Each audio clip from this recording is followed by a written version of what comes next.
You know, we're making art here. Sup, gigglers? Gary, fix the Wi-Fi. Manifest that shit.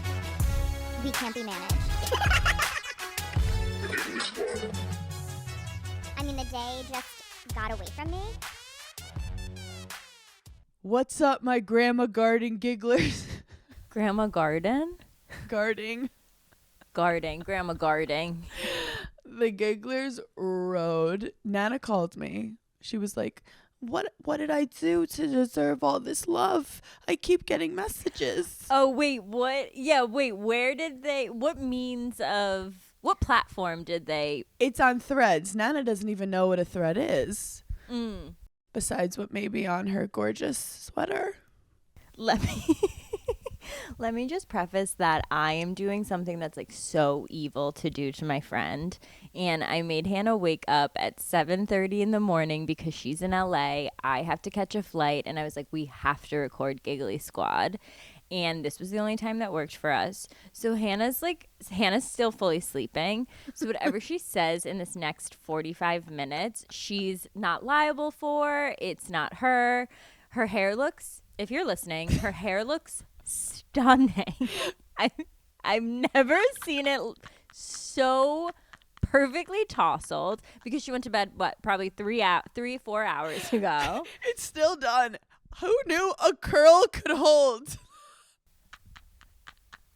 You literally look like you could Irish dance at any minute. You have the perfect ringlet.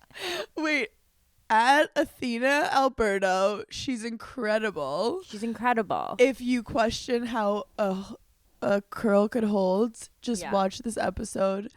No, I had my LA show last night, and Paige was like, "Hey, I gotta like do like a 7:45 recording the next morning." I was like, "Sure." I was like, we could do it later at night, and it could just come out a little bit later in the day. And I was like, absolutely I can not. totally get up at 7:30. I can do it. And then I'm getting text at like 7:20. She's like, I mean, I'm ready when you are. And I'm like, no, it's honestly so mean of me because let me tell you, I had the slowest morning. I woke up, I took a shower. I had iced coffee from yesterday, old iced coffee that I poured in here, and then I had a lactate creamer, threw that in. Let's fucking go. I'm not fucking around this pod. I'm awake now. I mean, let's get into it. Okay, one thing I want to say that I've been thinking about all week. I mean, and all morning because you've just been waiting for me. No, literally. I'm just like, what am I going to talk about on the pod? And I rarely do a mental health moment of the day or of the week because I'm like, you go, that's for Hannah's thing. Push it down like the rest of us, okay? Cry to your mom in one Uber ride and then suck it the fuck up. I saw this TikTok the other day, and it was like a funny TikTok, and a girl was saying something about, I didn't overreact. If anything, like I underreacted. And you know when you're like in your mid-20s, maybe even early, late, whatever, and you do something and you're like, that was a crazy situation. And it sticks in your brain so much that you think about it years later before you're falling asleep at night. Like you just lay in bed and you're like, remember when I absolutely... Can you not talk about the bed right now? Because like I'll fall asleep. I swear to God. If you bring up sleep or the bed, I will fall asleep right now. I'm fighting for my life. And that sound, I was like, what kind of pillow were you sleeping on? Tell it to me slowly. I'm also fully wearing my Daphne Hannity pajamas right now. Like, no, is it the best sleep shirt ever? I inadvertently made a pajama line for pregnant moms, and I didn't even mean to.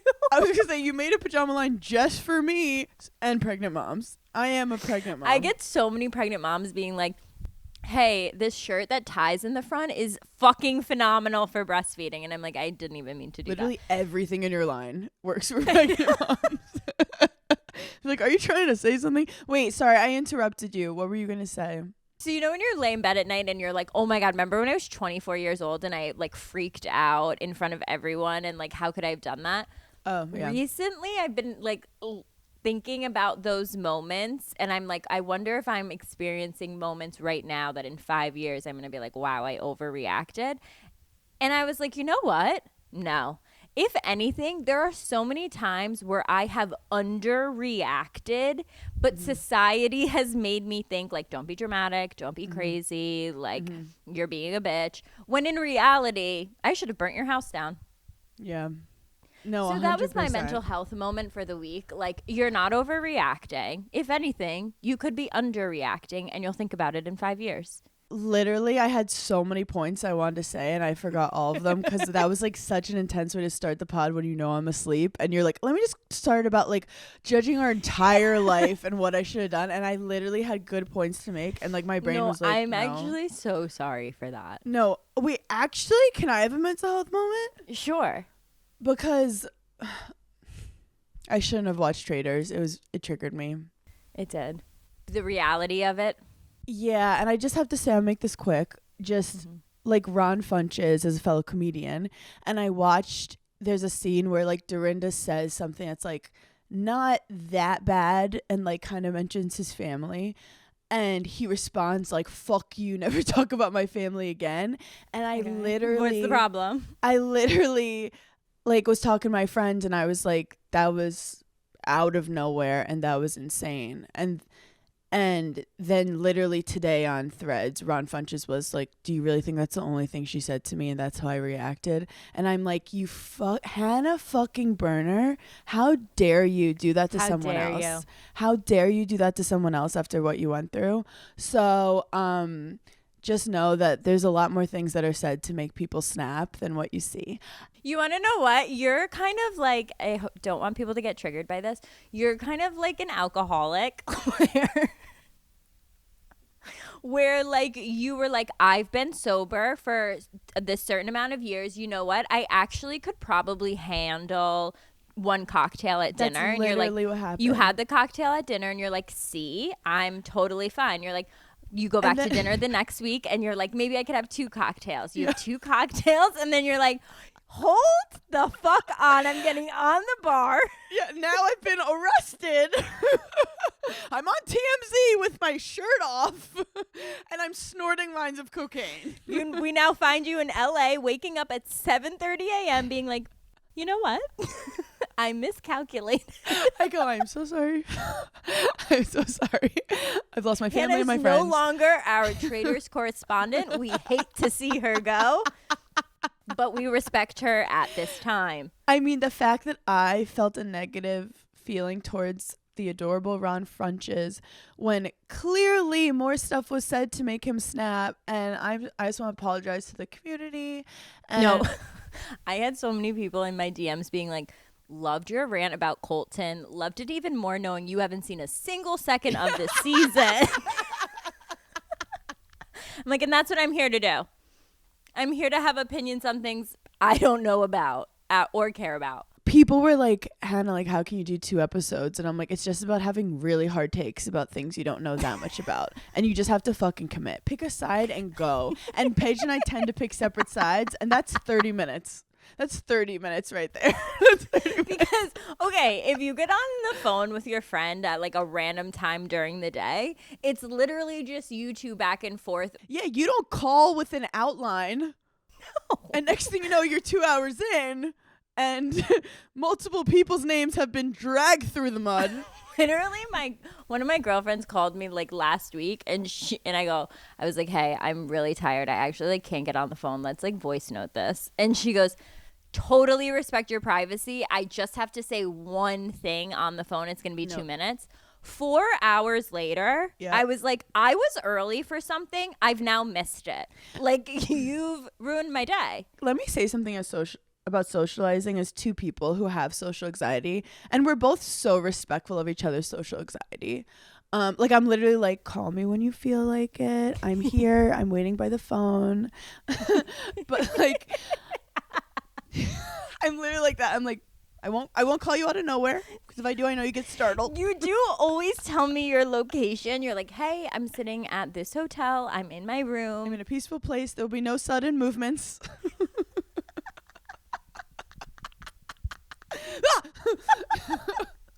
But I do have to say, now I can't. Now you know what I'm doing. Every time we are like, hey, I'm in the Uber. I'm on my way to the hotel. Give me a call if you want. If you need me, if you feel safe, if you feel secure, if you've done your deep breathing, I'm available for about 15 minutes tops, and then I will have to go and continue my day. Meanwhile, me calling my mom, blowing up her phone. My mom needs to have a restraining order on me. My mom might go no contact with me for what I've put her through the past 2 weeks because I've called her so many times and been like, and another thing, back to the morning conversation. My life is one long phone call with my mom with breaks in between. That's what our life is. No, it really is. It's a stream of consciousness. Speaking of mother-daughter duos, yes, this is the first time we get to talk about that. We're interviewing Kate Hudson, Brenda Song, and Mindy Kaling for Netflix. The Kate Hudson Goldie Hawn relationship, mother-daughter relationship, is one of the best things in my life personally. Kate Hudson just got nominated for an Oscar, and Goldie Hawn's, and she sings in it. She's amazing. Goldie Hawn's caption of like congratulating her daughter was as if she had just graduated the 6th grade and like is going into junior high. Like it felt like she just had Kate. Like it was like my baby. Like years ago I had this baby girl Kate, and like now look, it was just so sweet and wholesome. Also, she is an example of a nepo baby that we're like, thank God she got into acting. Thank God she gave us How to Lose a Guy in 10 Days. Still one of the greatest rom-coms that ever did it. That ever did live. Another thing that's been on my timeline and like, you were like, Hannah's I came unprepared. I came Hannah's fully asleep and I have things to say. Another thing that's on my timeline that I like literally didn't ask for, but since this is a sports podcast, the Miami football game, why I'm getting fed this. So I see like one TikTok of like some speech and I'm like, that was like so sweet. That's like the sweetest speech I've ever seen. Then I see another TikTok and it's like, you stay too long on the speech. I stay too long on the speech. Yeah. And then I got the entire lore of the guy on Indiana, Fernando Mendoza, who is now my personal. Wait, this is not to brag, but like Mama's been on the road and I haven't been able to consume Miami niche sports content. I didn't want to consume Miami niche sports either. Can you tell the group what's going on? In layman's terms, basically there was like a big football game. Everyone was freaking out about it. And it was Miami, Indiana. Great. Apparently, Indiana is horrible. This is the first time in a billion years they've ever been good. Their quarterback is this kid named Fernando Mendoza. Now, unbeknownst to me, he's from Miami. His parents are Cuban. He's from Miami. He grew up his whole life wanting to go to Miami. Oh. I later find out that the coach of Miami also went to high school with this guy's dad. So you think he's going to go to Miami. He's going to be put on the team. He goes, I'll walk on. Miami's like, get out of here. We don't want you. See, that's fucking crazy because for what you guys don't know, walk on is literally saying, can I play for free? I don't need a scholarship. Just let me. It's basically like, can you let me sit on the bench? So they basically said no to letting him sit on the bench. He goes to Indiana. He becomes the quarterback. He wins the Heisman Trophy this year. They go undefeated. Which is insane because Indiana never wins. Close.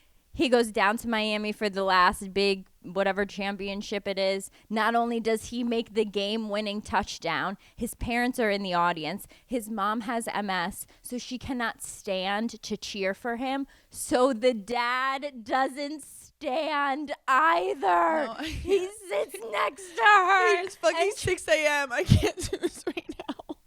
I'm literally on my phone. It's 2 a.m. and I'm crying over Fernando Mendoza. I'm like, now I need more. You know, sports is the only thing that makes me cry. Like, I won't cry about anything except sports.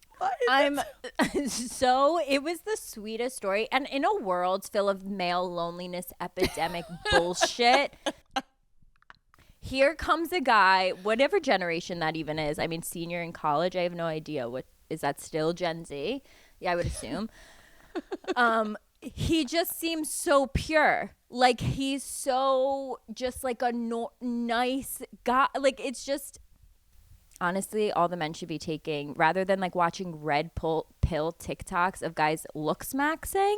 They should be like looking up to this kid. And it was just, and then there was a shot of him like at 11, the strip club in Miami, and I was like, have a great time. Yeah, that's like, where we went on my bachelorette. Fun. That's where Paige got me a table, and that's where Ja Rule came out. Make sure you listen to that episode. Anyway, I hope to never be back on college football TikTok because that was the truth is sports is men's reality TV, so it does kind of track that, like, if you would consume male content, it would be the most dramatic, like, game. I was like, yes, give me a story, honey. Give me side characters. Give me lore from high school. No, literally, it's like a reunion that you were watching was the bowl championship. Also, the fact that you said layman's terms, that's so funny to me, because I'm like, first of all, who's layman? And do you think layman is like, can some people stop using my terms? Yeah, I always like to think about it, like, in my head, I picture someone laying down. Like, you can listen to this information while you're fast asleep. But layman's like, maybe let's not plagiarize and let's come up with our own things and stop using my shit. In terms of socializing, I just remembered one of the things I was going to say. The rest is dead. It'll never come back to me. Yeah.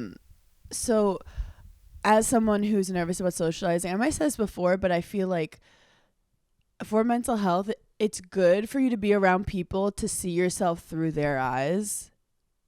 Because you know how you're like constantly like in your own head making up your own stories about like who you are and like what you do and like what's your story today of how people view you. And then you like hang out with one friend and they say one thing and you're like, oh, okay. Like I made a real complicated situation. Have you ever described yourself to someone and then you sat back and been like, I'm nothing like that? I don't know why I said that. Like sometimes I'll hear myself and I'll be like, yeah, I'm like, I love going and doing that. And I'll be like, no, I don't. I literally hate going there and doing that. Now when I go into that perspective, it makes me see some positivity, because sometimes I'm like, this is just me like forcing myself to like extend energy when I don't need to. Also, I do want to expose the name of someone I told a story about on my pod, because I'm very protective of people and I will not tell people's names. But I ran into them yesterday and I was like, do you know I told a story about you on the pod? And she was dying laughing. And she's like, you should have said my name. You should have said my name. Can you tell them it was me? Because that's hilarious. Yeah. So the girl who was trying to like party with me who was traumatized to find out not only were you in your 30s, but you were also betrothed. Yeah, married. I forgot about that part. Thought I was 27, which obsessed with her. It was Tara Yummy, who I did not know who she was. I just like, she started messaging me, and then Grace, my Gen Z icon, was like, that's Mrs. Tara Yummy that you're talking to. And I was like, oh my God. And Tara came to my show last night. We had so much fun. She's on like YouTube, like she's like a streamer. And she's just like that girl. And she's just so fun and really friendly.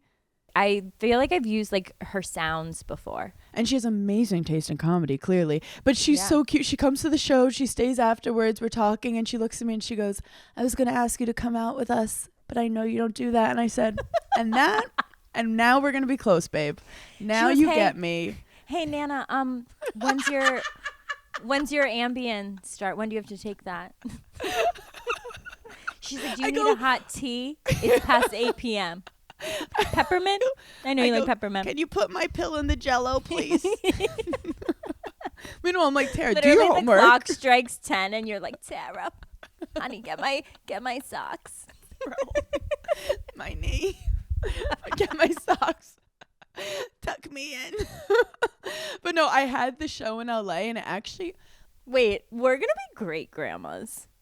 Like, can we skip fuck to all that like kid shit and being a mom and all that like painstaking just decision making? I feel like the only difference between grandma and aunt is like grandma, like, well, there's lots of difference, but you both can like leave when you want. But also grandma, like, you're the matriarch. Like you're in charge of everyone. I was talking to Nana, who she called me, and she was like, why am I getting all this love? Like, you love me so much. And I'm like, Nana, you made everyone. Right. Like, it's because you and Papa met at a church. I basically started this family, and none of you would be anything without me. Literally, I not to bring this up because I know your grandma has since passed with my grandpa, and they're hanging out right now, giggling. I have 0 grandparents. You talk about your grandparents every single pod. You literally sound like Des when I complain about my grandpa, and he's like, you have 2 grandparents and 2 parents left. I have nothing. You know, it actually is so, like, it's so nice you being 34 and you still have a full set of grandparents. That's like unheard of, I feel like. And see, that's perspective. Instead of me crying every night over my grandpa, I should have the gigglers I fight mean, your for grandma Nana's got rights. to see you get married. That I feel like that rarely My grandma performed at happens. Carnegie Hall. My grandma's lived to be, she's famous. But one thing I have to say about my Nana, she does not stop talking about death. She literally just gets on the phone and she's like, okay, now I lived such a good life. I've lived such a good life and I love you. And I hope I make it to the next time I see you. And I'm like, why? Nana's always hoping to make it to the next day. It's so morbid. What are you and Paige doing? Because I need something to look forward to.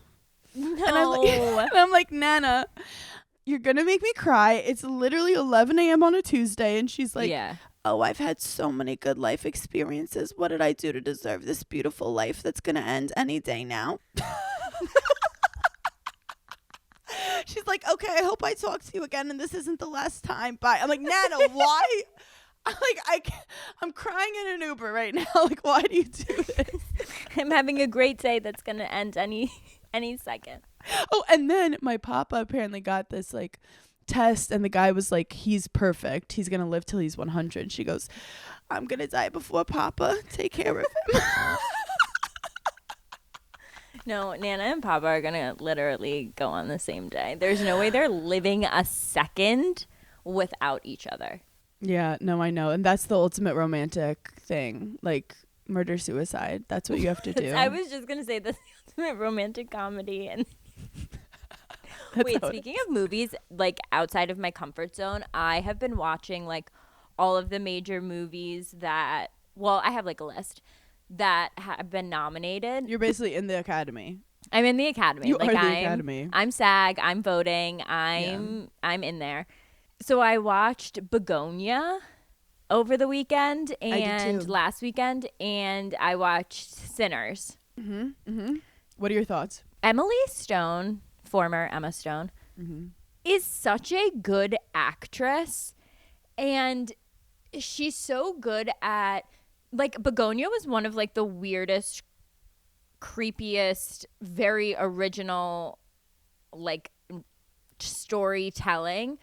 And she's so good at, in her movies, being relatable. Yes. But also being the actress that you need in that movie, like the character in that movie. I don't know how she does it. You know how we talk about like, oh, if you're going to see like a Ryan Reynolds movie, you're going to see Ryan Reynolds pretend to be something, but you're watching Ryan Reynolds. Emily Stone is so good at being her. No, I love it. That's like my new thing. I'm like, don't call her the wrong name. She's requested Emily. She's so good at like you knowing it's her, but also fully believing in her character. You're so right. And I thought I was going to hate that movie. See, I love weird ass movies like that. But it's funny because Emily Stone is in it. You know, she's going to take care of you. You're like, I know that she's going to make sure this is going to be good for us. I love her friendship with Jennifer Lawrence because whenever I'm going to watch a Jennifer Lawrence movie, I'm like, even if the movie is shit, I don't care because I want to watch Jennifer Lawrence do whatever she's doing. I want to hang out with her for the next hour and a half, so I don't care what the other characters are doing. I'm going to watch her. You know what people don't talk about enough? Easy A and Crazy Stupid Love were such fucking good movies that do not get recognized enough in the cultural zeitgeist. One time I dated a guy and he, it's horrible. Okay, it's literally 7 a.m. Why would you say that? Crazy Stupid Love, I went through a phase where like that was the movie I would just like turn on at night to be like, we'll fall asleep to this. And he was like, I think that movie is the worst. I think it's so stupid. It makes me feel like uncomfortable and weird and like don't put it on. Let's unpack that, sir. Let's unpack that. In layman's terms, let's unpack that. And I was like, that's such a random movie to absolutely be loathe. Triggered by. Like it's a romantic comedy. What's his name is in it? Like, how do you hate anything? Steve Carell is in it. And what's the hot guy? Ryan Gosling. Yeah, I'm like, how do you hate anything with Ryan Gosling? That's so You probably weird. wanted to sleep with Ryan Gosling, you know? And that's a cross that's like not mine to bear for a minute. Yeah. Wait, can I give a Beckham update? Yes. Because I actually talked to Des, which we don't talk enough about. Des is a Scorpio just like Paige, and he's a psychic, even though he doesn't believe in psychics. But and I said, Des, what is going on with the situation? And he's like, I don't know what you're talking about. Tell me what happened. And I'm like, okay, well, Paige's like psychic take is that the girl wrote it. And he goes, what did she say? And I gave him the tea of it, and he goes, this is what gives it away. No guy would care that much about their wedding. He goes, no guy would write about their wedding that much. And I was like, so you didn't like getting married to me? And he's like, this isn't about us. Well, I also think, oh my God, look, Victoria Beck, I'm like team Victoria on this. David Beckham came out and he was on some like, he was like corresponding some type of show in the UK, some like match or something. And he inadvertently said like kids have to make mistakes and you kind of let your kids make mistakes on their own, and especially with social media. And then one of her like stylists came out and said that she was like, look, people can come out with different stories and be like, Victoria's awful. No, Nicole is awful. Which is like not good for girlhood, but continue. Yeah. We're getting distracted. There's more important things happening in the world, but then these two hot girls fighting. But anyway, I continue. Kind of like the same thing with like Prince Harry, even though the situations are so, no, I don't think they're that similar. It's just like that they're British. Yeah. If a guy wants to leave his family, like he's doing it. Like, I don't know. Like that is like a thing within him. Like you can't tell him anything. Wait, that's so funny because daughters don't do that. Yeah, I feel like daughters, if the roles were reversed, I really think people would be like, hey, is he controlling you? Like no one's really diving into that. I don't know. It's a sad situation all around. I do have to say, Nicola does follow me on TikTok, which means she has like incredible taste, like highbrow taste in comedy. So I have to factor that in. But then also Victoria Beckham is my everything. If I'm at my wedding and Posh Spice wants to dance, I'm going to let her freaking dance. She could beat me over the head. Punch me in the face at my wedding. With the cutlery at the wedding. And I'd be like, thanks. People are tagging me and our Fallon of me doing the worm going Victoria Beckham at Nicola's wedding. But the truth is, this is like family shit, and I it feels like dirty. But also, let's remember, British press is really intense, is insane, like next level. And I know this as a tennis watcher that in all the Grand Slams, Wimbledon is the one where like there's always chaos because the press like goes insane with the players and it's like unacceptable. Wait. Yeah. Speaking of tennis, is there something going on with two of the tennis? Yeah. What's going on with the two? If you guys want to know. Okay. Naomi Osaka. Yep. And Sorana Cirstea. Now, Cirstea has been in the game for a long time. She's 35. This is her last year of playing. This is her last Australian Open. She's playing Naomi Osaka, who is going to go down as one of the greatest of all times, had a baby, and is now, like, coming back, hasn't fully... Oh, I didn't know she had a baby. Yeah, she was basically at the top of her game. Like, everyone's like, she's the next Serena. Had a baby, and now she's, like, coming back. She's seeded now. She's doing great. I feel like a full ESPN sports broadcaster right now. This is the thing about women's tennis. It's brutal. Like, it's one-on-one for, like, 3 hours. You're basically fighting a girl. Mm-hmm. You'd love it. And you're like, tell me more. What are the strategies? So in tennis, there's all these like little things that make things like rude or not rude. Like, for example, the last one with Taylor Townsend and someone else, Ostapenko got mad because she won a point when the ball hit the top of the net and came over, which is like lucky. And if you win a point, even if it's not the reason you won the point, but it happened during the point, you should put your hand up to just acknowledge, like, I'm sorry. Which is funny because baseball... Wait, I love that in women's tennis, it's like, and also be courteous. You also, you have to win, but you also have to say sorry for winning. Oh my God. You have to apologize. But meanwhile, baseball, the guy will take a hard baseball rock, hit a guy square in the back, and he won't say sorry. He'll be like, what's up? I'm watching with Des. I'm like, he didn't put his hand up, and he's like, they just don't do that. And I'm like, that was by accident. You can say sorry. He didn't purposely hit the guy. not to bring the heated rivalry into it all. You have to. We all do. All I see are like hockey clips and them fighting. And then I saw a hockey clip and it was like kids hockey. Like maybe the kids were like 11, 12 years old. And they were letting them truly beat the shit out of each other on the ice. And I'm like, hey, this is so fucking crazy that this is even an allowed thing in the sport. Like, I don't understand I don't that. think girls hockey like do that. I don't think. No, because they're normal. We kill each other with words. I think because I like was so passionate about traders that I kept getting TikToks of like professional athletes that have done some of the most horrible things to women and their girlfriends, wives, and it's like, and then they got a $50 million fine. deal to play for the next 5 years, and it was like they strangled their girlfriend. They had to sit out 2 games. They got caught smoking weed, had to sit out 4. And so it's like there's all these little things in these like super male dominated arenas that like I feel like we don't even notice because we're like we're not even in there. Yeah. That subconsciously teach them like, no, you can do that. Like just as long as you're good at a sport, we don't give a fuck. Now for women's tennis, I do have to say like this shit is happening all the time. Like this isn't like a crazy drama. Like there's other matches where there was drama and like it's just Naomi's such a star. Yeah. When you win a point, you're allowed to be like, come on. But when you say come on, there's also rules. You can't do it. Now they know you have to curtail your voice.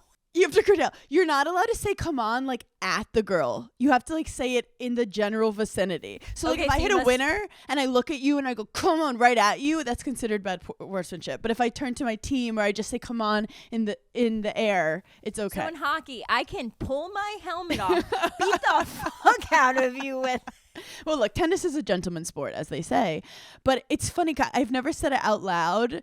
And me saying out loud, the nuances sound fucking insane. But no, like that sounds up, insane. You're just like, yeah, these are like the rules. Also, in junior tennis, you call your own lines. So that means like you're basically your own umpire. Do you know how much cheating was happening? Everyone's parents are about to beat the shit out of them out if they lose. So you're like out. And they're like, it's just, anyway, I have mental illness. So what happened is Naomi's pumped up. It's a third set. And Sorana Cristea, she misses her first serve. Okay. And she's about to hit a second serve. Also, if someone misses, it's considered like not great sportsmanship to say, come on.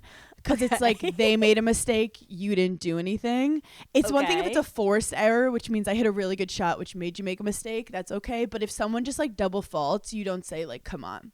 So Sorana missed her first serve. And so you have to have cotillion while you're also trying to play a goddamn sport. Yeah, you're literally competing and also having to like be mind your manners. British. You have to be British. So after the first serve, Naomi is like pumping herself up. She's like, come on, let's go.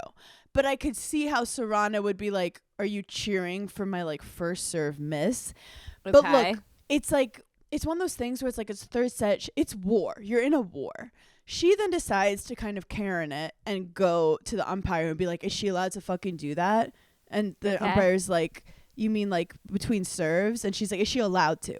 And the umpire's like, yeah, she's allowed to because it wasn't a hindrance because you weren't serving. She's allowed to speak between serves. But then it's like, but in theory, it's, I guess, considered kind of bad sportsmanship to say come on after someone misses a serve. However, Naomi also was like pumping herself up. So it's very nuanced. This is really funny for me specifically because we have an inside joke in my family that like the only phrase my dad says is come on. Wait, he loves that. That's his vocal stem. Come on. Come on. Anytime something happens like in our family, if you get a text that says Paige, come on with a bunch of N's, we know in dad's voice you're pissed off, but also you don't really care. It's just a small aggravation. Wait, small side note. Just to explain my dad in a goddamn nutshell. I had to shoot something over like the past 3 days. And so I like had my parents come to New York. I was like, why don't you come and like come to set with me? Like it's going to be fun, whatever. My dad is like standing in front of me at my apartment, and he's like, Paige, I just want to say something about the past couple of days. Now I think he's gonna say, so proud of you, so cool to witness what you've done. Is magical. This was so like, I love you so much. The woman you've become. He goes, now the Uber to the place and back home, I didn't like that guy. But the second day, that guy knew what he was doing. Why didn't you get his card? He could have driven you around. I'm obsessed with him. And I'm like, so in the past 3 days, the only things you've wanted to speak your mind about is the transportation. I'm obsessed with him. That reminds me of my first show at the Palladium in New York City that I sold out, and everyone's freaking out. And my opener, Tracy Carnasso, she drove in from Queens. She gets in, and my dad walks in, and he says hi to Tracy. And he goes, how'd you get here? And she goes, oh, I parked. And he goes, you found a parking spot in Times Square? And she's like, yeah, there's this place around the corner. He goes, you found Hannah, she found a parking spot in Times Square. Literally, I do the whole show, like, best night of my life, get off. We're in the car. My dad goes, Tracy Carnazzo, that girl, she found a fucking parking spot in Times Square. He talks about this for 2 weeks. He sees her now. He goes, remember when you found that parking spot in Times Square? That is so like, literally walked off the stage, and he goes, Tracy's awesome. Tracy's awesome. And also, I couldn't drive at that point, so it was very triggering for me. I was like, I feel like this is coming towards me. So anyway, Naomi, Sarana, you can go to the umpire and be like, is that girl in trouble? Like, what's going on? Like, it's literally going, you're like, mom, yeah, you she can did tattle. this. Okay. Yeah, like, you tattle. And then the person was like, this is one of these rules that's like, that's between you two. Like, that's it's not like a formal, it's a nuance. Okay. So clearly, and Naomi is clearly like, this girl's mad at me, and it gets fucking heated. Hey, quick before we start again, are you mad at me? It's like very obvious. So also what you love is like, when you play, if I hit a ball and you call it out and I know you cheated me, I can't get you to change it. All I can do is be like, are you sure? So I basically come to the net and go, are you sure? Basically, like, are you going to do this? Because then I'm going to cheat you back later. So all girls. That's so fucking passive aggressive. That's so British, I feel like. And then the girl responds and she'll be like, yeah. And then you go, how far was it out? Because she's cheating. So you go, how far was it? And then she'll make like a huge, like, 2 feet. And I'm like, okay, cool. This was my childhood. This is. Oh my God, Hannah. That feels very Southern, like, bless your heart, where you're like, yes. What'd you just say to me, bitch? Are you sure? It's basically me going, I don't believe you. Are you sure? And then you wait and you cheat them when it's the most important point of the set. But I digress. That's just okay, because I was like seeing TikTok videos and I was just like, I can't fully understand what they're fighting about. People think Sarana was mad that Naomi said, come on. It's because it was in between her first and second serve, which is like kind of unheard of. But in the third set, things get heated, and like, I've done it. Yeah. You just get pumped up and you're just like talking. Also, Naomi was talking to herself. That was also the nuance. Naomi was like, come on, like, pump yourself up. She wasn't like being like, yeah, you hit the serve wide. Yeah, come on. Yeah. And also, Naomi is known to actually have like really good sportsmanship and be really very calm. Good etiquette on the court. Yeah, she's always holds herself really like not too many emotions. I feel like I've seen some of her speeches. Yeah, she's very like soft spoken. She's not known for like yelling that much, which like a lot of girls love to yell in tennis. But at the end, Serrano loses, comes up to the net, and like an aggressive. The handshake is a whole thing. Okay, Paige. I saw that, and then did Naomi say what was that for? Yeah, so Naomi is again showing that like Naomi is innocent. Naomi like doesn't even know that she pissed her off and what she did. Okay, when you come to the net, if you don't like the girl, you do literally like a limp, barely touch. Okay. That's how you because you have to shake their hand after. And if you like them, you give them a hug. And if it's just like a normal match, whatever, you just shake it. it's in the rule book that you must shake hands after. You have to shake hands after. Which, me saying this out loud, I've never thought of this before. But like, it's like, imagine after fighting with someone, you have to shake their hand regardless of what happens. Wait. And you could be like 13 years old. I was crying the whole match, and then I have to go shake their hand. Oh, I mean, I guess it's like when, like, I mean, but do they It's do like this in after chess. It's like if you play chess. No, I was going to say like after like baseball when they get in a line and they go down there like, yes, go game, they go hit game. their Do they hands. do that in professional? Yeah, they do. They do. So Okay. like it's basically like end a match, shake hand. If you're really mad, you don't shake their hand. But Serrana comes in and like does a whole like kind of pushes her thing, and Naomi's literally like, "What happened? What are you talking about?" I saw the video and she was like, "What was that for?" And I guess she kind of figures it out. But then Naomi, then a fucking interviewer comes up to you in that moment when you know you're fucking hot, like you just got assaulted, like you realize someone is basically saying hates you, and she's processing it. And Naomi, it was like the first time she ever got like a little sassy, and she was like, I don't know, if it was my last Australian Open, I'd be mad too. And it was like, she's basically saying like, your career's done, bitch. Sorry, I got a text message. I was like, that was the punchline. I was like, that was the whole story was for that moment. Well, share it with the class. Wait, share Naomi, the text with the class. It was actually from someone at the bank. It was like, anytime I see the word fraud, I'm like, oh no! I become British. I don't know why. Oh, it was a fraud alert. Okay, I respect that. That is crazy. If it was my last Australian Open, I'd be mad too. Yeah. Basically being like, this bitch is done. Like, Yeah. I'd be mad too if this is how you end. Like, I'm sad for you. And then, yeah, she said, and then she ended it. She's so Gen Z. She was like, bro. And she never says bro. She was like, bro. She never says bro. Like, she was like, so honestly, like chill talking out. to her friends. She was like, bro, what? Like, they're always like so robotic because they're just like they're all sponsored by like Rolex. Like, tennis, like, you have to be like, No, tennis really is like so chic. gentlemanly and chic. So anyway, but also like, it was actually like a day in the life of a tennis player. Like, this shit happens all the time, and people don't really know the nuances, so everyone's like freaking out. But basically, they got heated, and that's what happened. Heated rivalry. This was a legit sports podcast today. No, I know. Also, some people will message me and be like, hey, can you discuss this sports stuff? Like, people are getting into it. They really are. Well, because tennis has such, like, I just keep using this word, but it really does have such nuances, especially because I really feel like tennis is the only sport, even more so than golf, where, like, people watch the women just as much, if not more, than the men. Do you know what I mean? Like, and they're in the same places, they're at the same tournaments. So it is very interesting. When I was little and I saw Serena Williams, I was like, that's what I want to do. Like, because that was a woman getting like as much or more respect than the men. And I was like, oh shit, I like that power. Ooh, I like that feeling. I hate to revert back to my reality TV roots, but all I can think of is like, they all must sleep with each other, and they all must like get into fights, and there must be such good gossip in there. There's also a locker room. So like after they play, they have to go in the locker room together. Yeah, they're not just like walking home. Like they have to go to the locker room. There's a players lounge.